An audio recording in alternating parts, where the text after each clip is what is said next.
When we started sales at Sotheby's in 2016, the African market was $20 million. Auction market, by the way, which is what we can really quantify, with the turnover annually was like $20 million. It was less than 0.1% of the global market. Today, I think in 2023, which obviously is the most recent complete year, the turnover auction sales was $80 million. So a huge amount of growth. We're still talking 0.6% of the global art market. There is such potential in this market, but the support has to begin at home. Welcome to Art in Focus, an Investec focus radio series that explores the dynamic and growing African art market. I'm Tristan Farrell, your podcast host. I'm a senior investment manager at Investec Wealth and Investment International and have a passion for art. In this podcast, I'll be chatting with art collectors, investors, renowned artists, and emerging talents about the current state of the African art scene. Whether you're an art novice or a seasoned investor, join me now as we tour the landscape of Africa's artistic expression together. In this episode, we will be unpacking the African art market, the trends, the fears, and we will discuss whether the African art market is sustainable in the long run. Let's meet my guests. I'm joined today by Hannah O'Leary and Pule Taukobong. Hannah is the Senior Director of Sotheby's London and Head of Modern and Contemporary African Art. She's also a very good friend of mine and a collector. And part of her day today is traveling through Africa, visiting artists and studios across the continent. Pule, apart from us working together many years ago in finance, you are now an investor in private equity and venture capital, and your career is also quite global. I think you left SA, you went to New York, you came back, you ventured offshore a little bit, and you've got a passion for collecting art. It's a serious passion, and you only specifically collect African art, which is our draw card today. So to the point where your wife has actually kicked out your excess art to a man cave in town, right? Correct. So welcome to you both. Thank you. Thanks for having us. So should we kick off with the African art theme as our first question? So Africa, the continent, and African art has always been a big collecting focus for a lot of people globally. The shift seems to be moving now more towards the Chinese market. There was talk at one point of it shifting towards LATAM. I don't know what you guys are seeing or if you've got a view on this, and maybe we'll start with Hannah. Sure, absolutely. So we started sales of African art at Sotheby's I joined in 2016. We had our first sale in 2017. Sotheby's has always been the first into these quote-unquote emerging markets. So we were the first to sell Latin American art in the 90s, I think, 80s, 90s, Middle Eastern art in the early noughties, Asian art in the 80s. What's interesting about these markets is actually about fostering collectors. So for us, it's all about the collectors from the continent and how we're engaging with them and how we're giving them what they want and how we're providing a platform for the greatest art from those areas. That's quite aside from maybe what you're suggesting here, which is the contemporary art market, which is always looking for a fashion, a trend, what's new, what's exciting, what's investable, and how do you keep ahead of the market. So we're talking about two different things, I think. And we're going to get on to sustainability, I think, in a moment. And I believe 100% in the sustainability of this market. But yeah, the contemporary art market is always looking for the next big thing, whether that's a region or a country or a gender or a political movement. It's always looking for what's next, what's hot, what's a good investment today. Are you seeing the shift from the African sales, specifically at Sotheby's, to more generic contemporary art within your space? I can say hand on my heart, no. There is a growing interest in African art. Every one of our auctions, we have more and more new buyers. I think in our last auction, we had 40% of our buyers were new to Sotheby's, meaning they had never bid in an auction with Sotheby's before. So that's really encouraging. And our buyers tend to be younger, and majority of them are African themselves or from the African diaspora. So that's really what we're targeting anyway. What we could talk about maybe is within that market where there was a bit of a bubble, maybe related to the Black Lives Matter movement in 2020. We saw a huge surge in interest in Black artists from Africa and the diaspora, and collectors and collections really seeing, our international collections are not international, our collections are not diverse, we really need to correct that. There was a real knee-jerk reaction to that, which did result in a huge boom of interest in the market, and maybe some of that is quietening down and moving on to new markets. markets. I'd agree with Hannah that I think we're seeing a growing amount of collectors. If I remember, I became an accidental collector in 2007.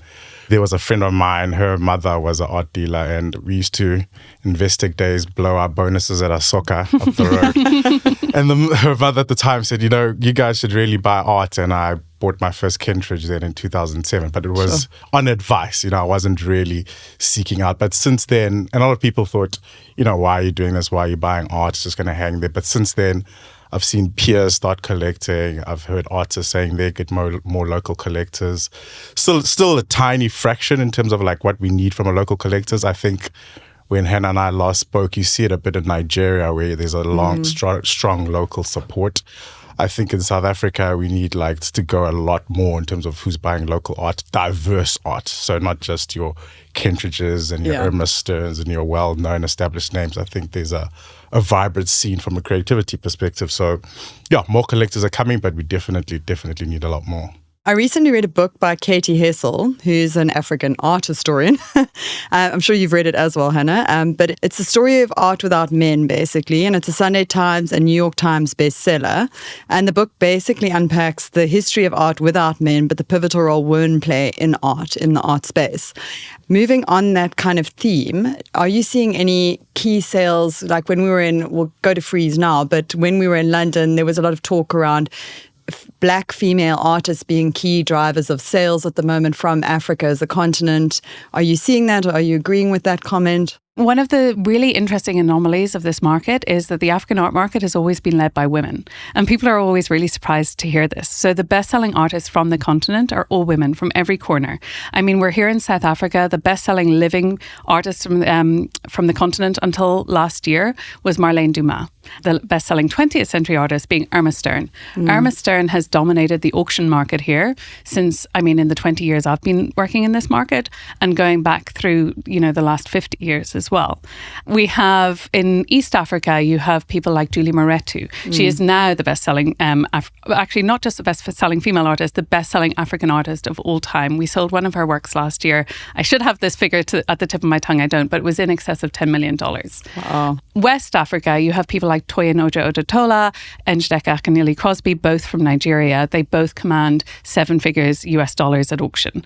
So it has been kind of one of those weird anomalies about the African market is that it is the highest selling artists from the continent are all women. And I wish that was a great positive fact. I think the fact of the matter is that both African artists and female artists have been overlooked. And when you have these talented artists that do rise to have representations by the likes of Hauser and Wirth or Gagosian or these mega galleries internationally, then there is a huge amount of demand. People say, I want an African artist, a female artist. I'm going to jump to one of these names. It doesn't really talk to a lot of diversity. If you look at the whole market, we are not seeing 50-50 parity between men and women. Absolutely not. I think a lot more work still needs to be done in the representation of women at the auction houses, sure, and it's something we're working on constantly, but at the galleries as well. And in the collectors too. Don't forget that women make up, very powerful collecting base as well and really should be nurtured and taken care of by the galleries and by the people selling the art as well. It all plays into that representation in the marketplace. I'm glad you mentioned the point on the people selling the art. So I think, yes, diversity is extremely important from many different facets. So we are seeing a lot of, female artists out there creating art. I think you're also seeing more people being vocal about LGBTQ space. You saw what happened in Uganda when the government tried to clamp that down, and you're seeing artists more vocal about what's happening in that space. But I think it's one thing to be diverse on the creator side, which is what we need. I think galleries need to be more diverse in how they open up to collectors. I won't lie, controversial point, as a Black collector, it's hard sometimes to interact with galleries. It's not that receptive. It's do you have the money? There's this weird question about who you are, what's your profile, who can vouch for you. It's just not easy. And then what we're also seeing, though, is that artists want more diverse collectors. Sure. So they also don't want to be selling only to a specific demographic of who has their art. They want people who can relate with their art, people who come from similar backgrounds and can really translate what's being created. So diversity in general, I think, is complex but needed. I love that point you raised, Pule, because it's a conversation I just had with I often have with the young, especially young black female artists in London, which is where I live, about the power of the artist. If you're going to join a big gallery and the gallery knows they're making money off your back, then you can lay down the law. You can say, I want to have a show in Africa. I want to make sure that a certain percentage of my collectors are black, are African. It's really important to me. And I think for a young artist, and the market is so focused on very young artists at the moment. I mean, many of them are under the age of 30. They don't always know their own power and the leverage that they can have with those sales. And it's really important, I think, for all of us to make sure that where we can make those differences and diversify the art world as a whole, it's really, really valuable. And artists hold so much of that power. They need to understand it. I love the point where you say, artists are the creators. They're the center of this and they can be the drivers of it. So on the point about age, the focus does seem to be on the younger contemporary artists, which is great and exciting and needed. But let's also not forget about our legends, a lot of the living ones. If I think of Mama Helen Sabidi, very, very important artist. And, it's interesting. I'd love to see what you see on the auction side, where I find like the older living masters, people don't pay that much attention to them. It's more the ones that have passed on. Yeah. Interestingly, that's really my main area of interest is 20th century modernism. And when you think about the female artists, there were often really real barriers to access the art market for African artists, let alone if you're a female African artist. The Smithsonian have done a lot of work on that in America at the National Museum of African Art. They did a major show on women artists of Africa. But a lot of work still needs to be done by the academics, by the authors, by the institutions. Norval Foundation did an amazing show on female South African artists. But that was at the tail end of COVID, I think. I would have loved to see that show travel. I'm always looking for more female artists for our auctions. If anyone out there wants to consign anything, please bring it to me, because it's something I really want to prioritise is getting that right. So Pule can give you some nice young artists, up to 35 years old, and you can sell them a Are we saying over 35 is old? We won't go there. Let's move on to the next question. So the Investec Cape Town Art Fair remains the biggest of its kind on the continent at the moment. How important are art fairs to the whole African art ecosystem and to you personally? So we can start with Pule on that one.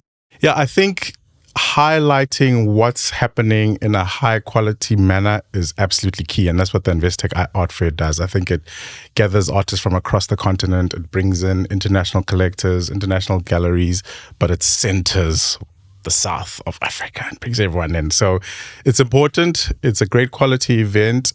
If I think about why else do I enjoy it, I think that what I saw 2 years ago, was it 2 years ago? You took a break after COVID, right?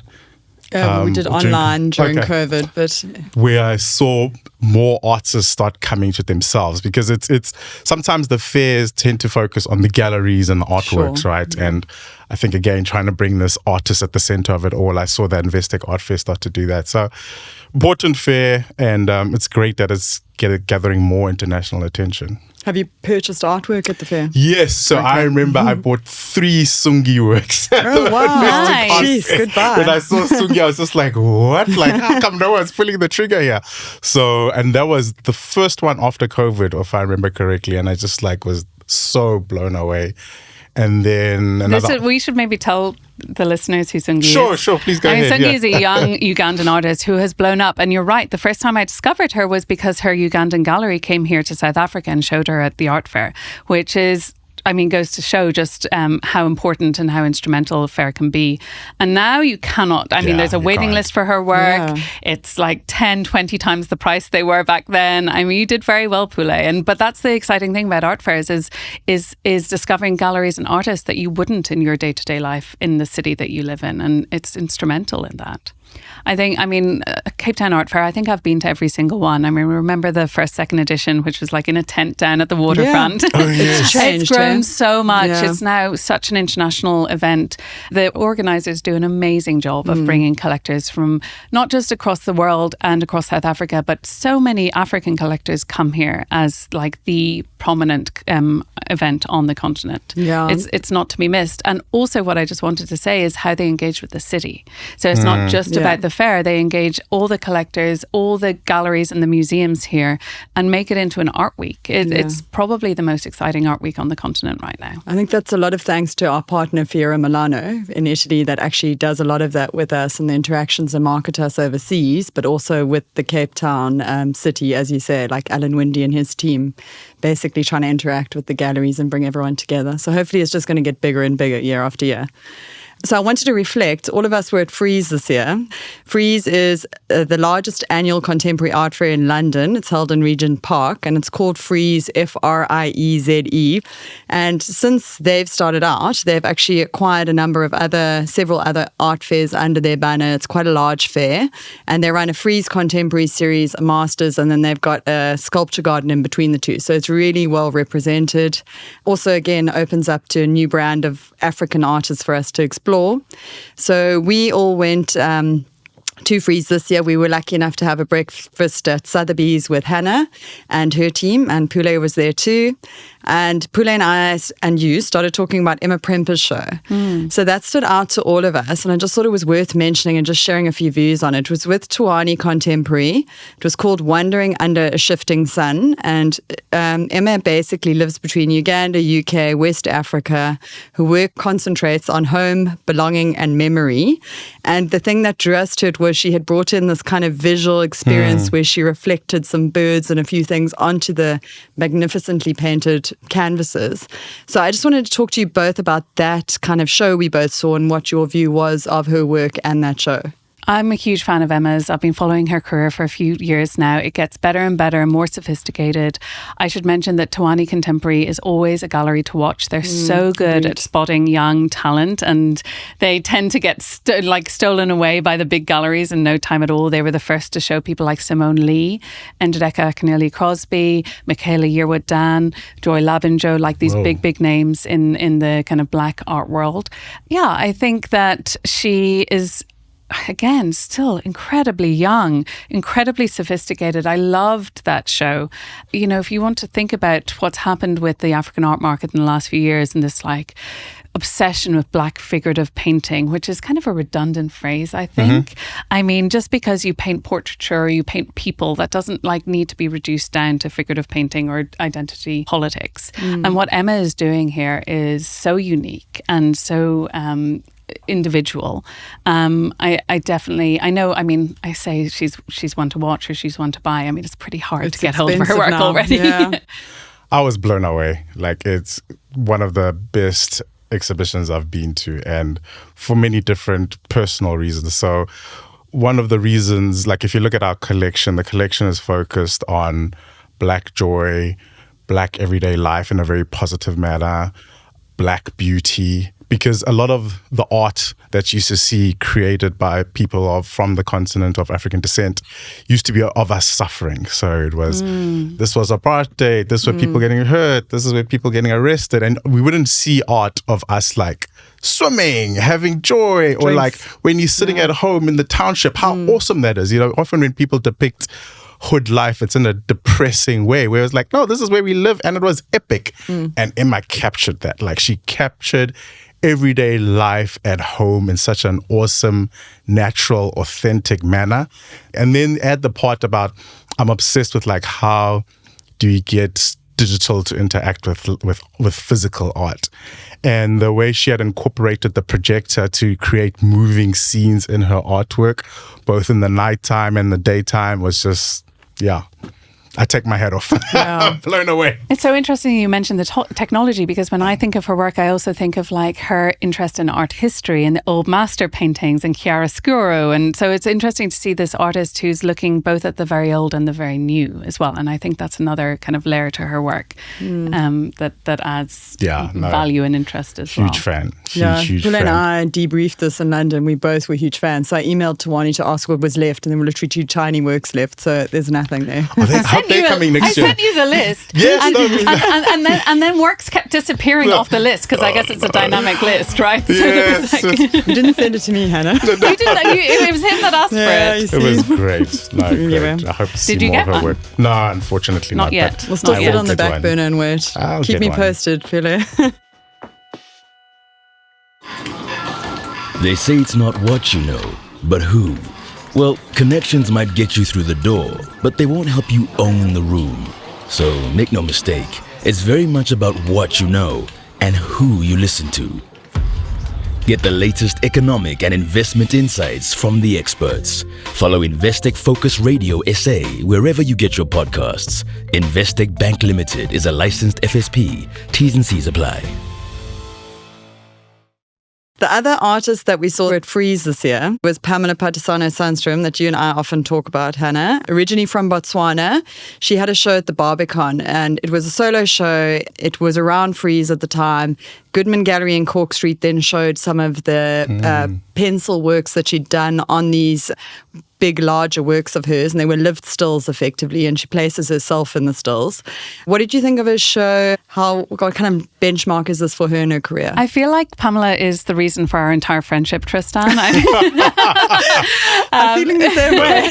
Because many years ago, I walked into the Cape Town Art Fair and I saw her work at Gallery Momo, and I said, I want that piece. And they said, no, it's already sold. And later on, I met up with Tristan and she said, look what I just bought. And she bought my painting. It was the exact painting she wanted. That's crazy. So that has always been a bone of contention. And then I missed out on again, Tawani Contemporary, we just talked about her with Emma Prempa. They showed her work for many years. I do have one of Pamela's paintings. It's my pride and joy, which was after my, I think, fourth attempt of buying one from them. They finally relented and gave me one. I think she's phenomenal. Look, she is, again, highly intelligent, really puts so much thought into her work, very sensitive, works with great galleries, works on amazing museum projects. I loved her work at the Liverpool Biennial 2 summers ago, I think now, in Northern Summer. The space at the Barbican, that curved space, is so special and it really forces an artist to think creatively about how they use that space, and I think she's done that so sensitively. I loved the show at Goodman Gallery with the preparatory sketches for it. I think she's phenomenal. Yeah. Yeah, I missed the exhibition, but I saw the ones at Goodman downstairs, and I think that was very, very well done. I think I also like sketches in the sense that it sometimes feels like the process behind the scenes in terms of creation. So it's more like of an inside look. So I did appreciate that about it. Okay, great. So she's one we're going to keep on the radar. The next thing I wanted to dive into was basically around African art taking more of a tactile direction. So it seems a lot of the sales and a lot of the collectors are now looking towards ceramics and fabrics and, namely like an Ikshan Adams with tapestry works. We saw Hilton Nell on the Dior catwalk this year. It's an artist who lives in Karlitsdorp, is in Paris on the catwalks. And then Zipo Poswa with the large bronze ceramics and Francis Goodman at the Frieze Sculpture Garden. So there's a lot of tactile around that market. What are you guys seeing or feeling around that subject? For me, it's also a step in the direction of recognizing how we as Africans create. So like we like to use our hands in terms of like natural, this is how we make things. It's not always like writing it or painting it. Sometimes it's really physical of how we express ourselves in the art. And I think it's great to see that the industry is recognizing that. There's a lot more being created. And I think artists themselves, even though they're known for painting, want to do more. You'll hear artists, someone like, Wanda Buhle, who'll say, why can't I create a furniture piece? Like furniture piece, his Zulu strong heritage that he really zones into, where a lot of things that were created to express were done physically. So how do you incorporate that into your art? And I think it's allowing the natural language of some artists to come through rather than just what goes on a canvas. So hopefully we see more of it. But yes, it's a step more closer to our authenticity. I think it also speaks to the diversification of the art world. You know, the art, there used to be so many gatekeepers and there was this very strict canon of what is an artist, what is fine art, you know. And mostly it was, what's the phrase, male and stale? Yeah. And it was painting and sculpture, and it wasn't female artists, and it was definitely not ceramics and tapestries. They were kind of denigrated as craft. And of course, these are phenomenal artworks. You cannot think of someone like Ikshan as anything but a phenomenal contemporary artist. And Zizipu, I'm probably not correctly saying her name, but I think she's an amazing artist, sculptor, and her material happens to be ceramics. So I'm really enjoying this, revisiting these art forms and incorporating them into the canon as well. Did you see when Prof. Moholi, Zanele Moholi, had done the sculptures at Southern Guild. Those were amazing, Yeah. you know, and Prof is known for their photography, and now to go into sculptures of that size was just amazing. And then there was the Wangechi Mutu at the New Museum. Wangechi is amazing. And then she uses, so many of her work, you might know this, but she has a practice. She has a studio in New York and she has a studio in Nairobi. And in Nairobi, a lot of those sculptures come from her studio in Nairobi, where she actually works with the clay of the ground in Kenya. So the African soil, the African earth is so central to her practice. I love those pieces. Yeah. You've just mentioned 3 names. I think it's worth noting that you mentioned please help me with her. Zizipho, yes. Zizipho, Moholi and Francis Goodman. Yeah. All 3 of these artists were at the sculpture park at Frieze this year, which made up for, I think, 13% of the artists were these female or non-binary South African artists, which is kind of amazing, actually, for part of the fair where we really didn't see much interaction from the African continent. Did any of you make it to 154? Of course. Yeah. It's a must-see. Yeah. Loved the color. The contrast between 154 and Frieze was completely really opposite. interesting. Different audience, different crowd. I was glad I made it through. I think 154, so 154 being the African Art Fair, it started in London in 2013. It now takes place in Marrakesh and New York as well. They have done so much work for providing a platform for African art outside the continent and now on with what they do in Morocco as well. When I started working in this industry 20 years ago, it was so hard to access art from Africa outside Africa. It was as basic as that. As soon as you bring it to an audience, they appreciate the quality. They appreciate the phenomenal creativity and industry that takes place on the continent. So just another point, I think we kind of covered it earlier, but I just want to go back to it, is African artists now that are beyond most people's price ranges, and this came up on Sotheby's, I think, website, hitting the international markets, breaking all-time highs. We're talking Julie Moretu, Lisa Bryce, and Jacob Crosby, Michael Armitage, William Kentridge. Is this kind of traction sustainable in your view? I'm going to say yes. Those are masters. Those are geniuses, wherever you're coming from, however way you look at it. One thing I try and remind collectors is that they were all affordable at one point. Pule, you just said that the majority of your collection is artists between the ages of 25 and 35. If you had collected any of those artists at those ages, you would have picked something up for a reasonable price, and now you'd be sitting on a masterpiece. I think you should definitely, as a collector, be looking at a wide scope. Don't put all your eggs in one basket. Maybe if you invest in 10 young artists, one of them is going to be a Julie Moretu. But I would always encourage people to be supporting young artists, because that's what's going to give them the encouragement to keep moving, keep making, keep getting better. It's your next market. It is always. There's always going to be the next Julie Moretu. Yeah. People say this to me all the time. Who's the next? And I give them a name. They say, "Oh, I've never heard of them." And I say, that's the point, right? Yep. Don't just follow what everyone else wants. Really, go to the galleries, do some homework, speak to insiders, and take a punt on a less known artist. Yeah, I think that's key actually as well, because when I was buying Pamela's work, I was the only one who liked it, and everyone was like, "Oh, I'm not sure about it." And I was like, I really loved it, so I buy what I love and stick with it. And I think you're the same, right, Pule? Yeah, if I think about Zinga Samson, it was a similar story where there was a friendship first, where I was really just inspired by how he approaches his creation, but also how he approaches entrepreneurship was another passion of mine. I love supporting entrepreneurs. And when artists recognize the entrepreneurship behind their practice, it's wow for me, okay, this person recognized they can make a sustainable living and thrive. And I think I was one of those people very early on who fascinated me. But similarly, very early on, not that many people were supporting. And support doesn't mean just necessarily buy.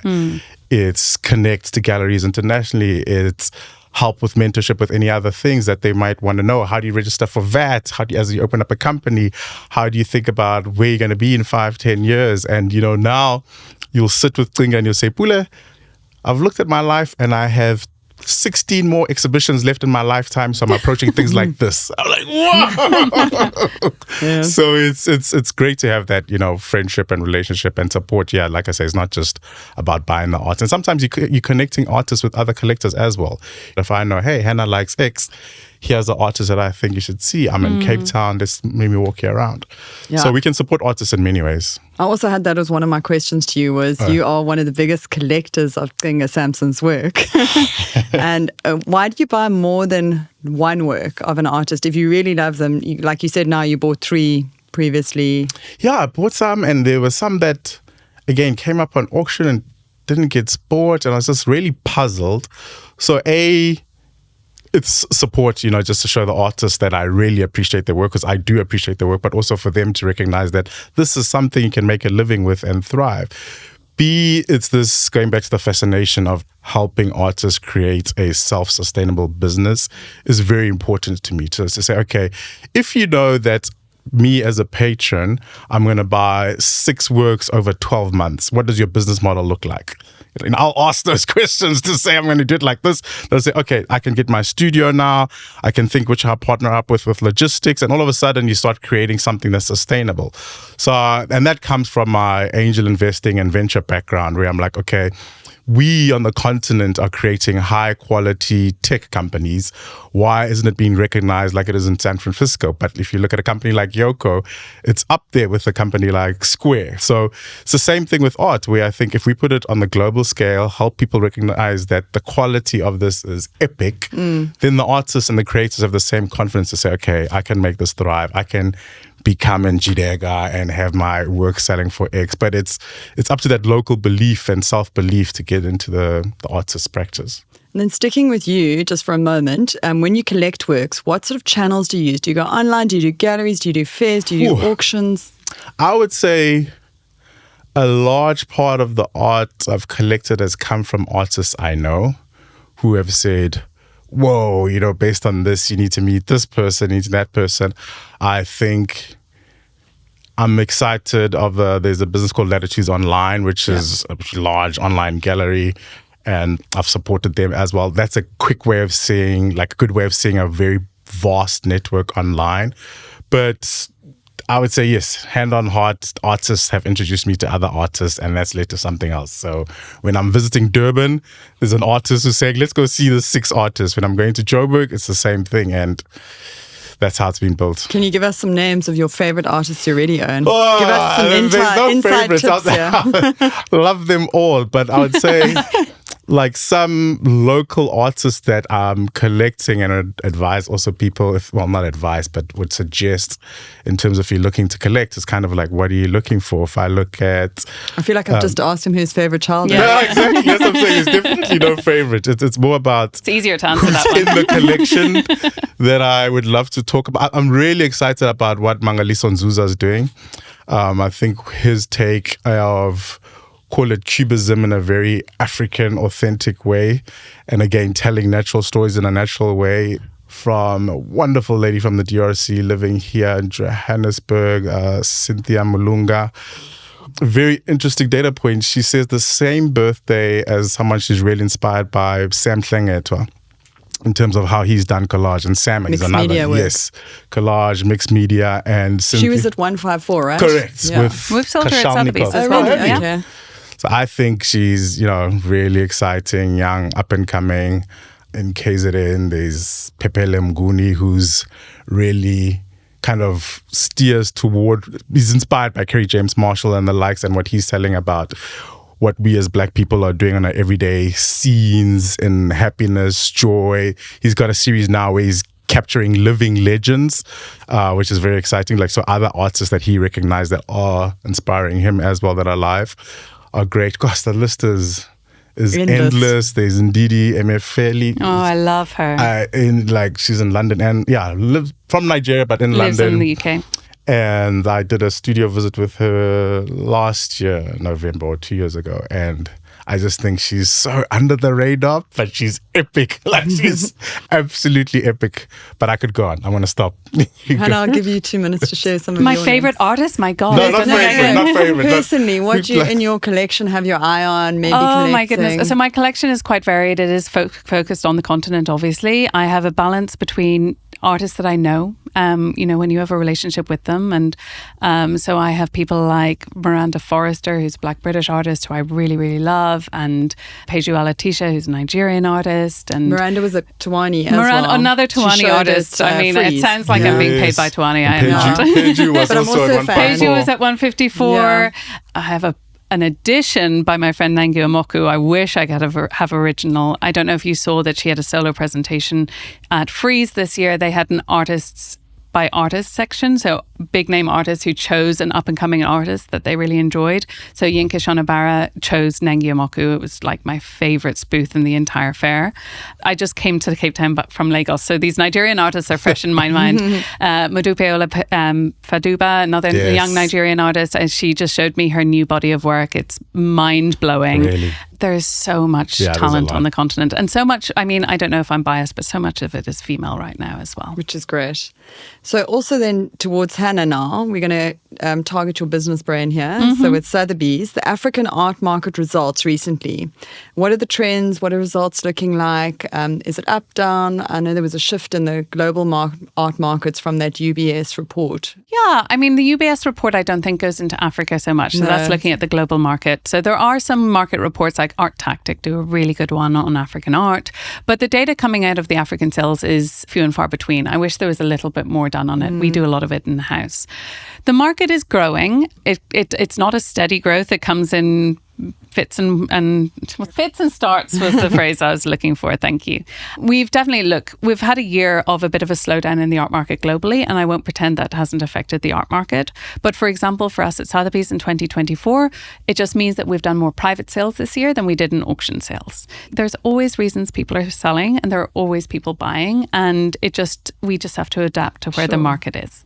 We definitely saw a huge amount of interest between 2020 and 2022 in very young Black artists doing figurative painting. We kind of touched on that earlier. We're seeing the market move on from that, but I don't think that's any bad thing. There's more interest in older artists now. There's more interest in abstract work.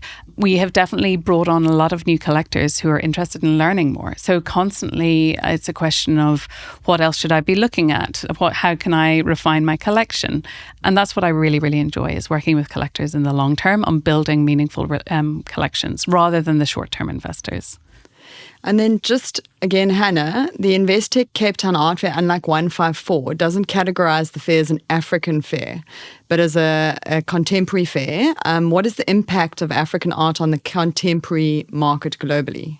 Yeah, of course, you're not going to call your own contemporary art African art, and that term African is often kind of a redundant term, right? You can't categorize the entire continent. We use it because at Sotheby's we weren't showing a lot of African art, and therefore we felt like there was a use or a need for a platform for these artists. And certainly in the time I've been there, we've included hundreds of African artists in Sotheby's auctions that were not selling in Sotheby's auctions before.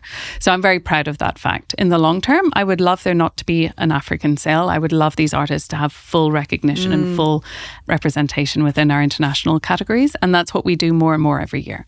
So every year we're including more African artists in our international sales, and we're expanding the market for them. So that's something I really, really enjoy about my job. Look, there's still a long way to go before we see that. The African market, when we started sales at Sotheby's in 2016, the African market was $20 million. Auction market, by the way, which is what we can really quantify, with the turnover annually was like $20 million. It was less than 0.1% of the global market. Today, I think in 2023, which obviously is the most recent complete year, the turnover auction sales was $80 million. So a huge amount of growth. We're still talking 0.6% of the global art market.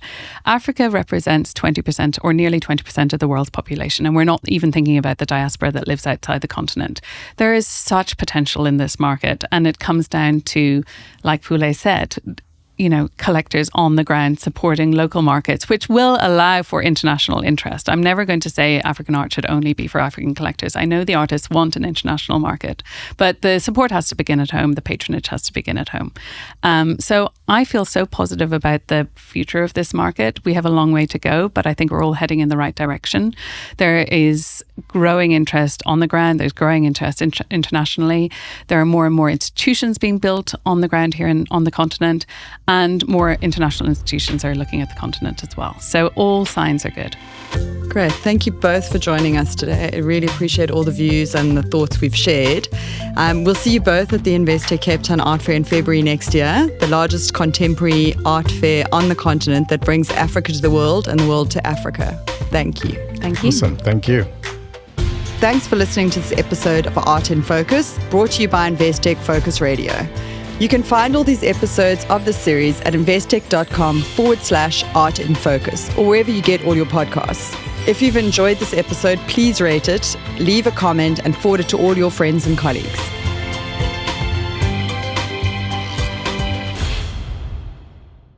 The views expressed are those of the contributors at the time of publication and do not necessarily represent the views of the firm and should not be taken as advice or recommendations. Investec Bank Limited, an authorized financial services provider and registered credit provider.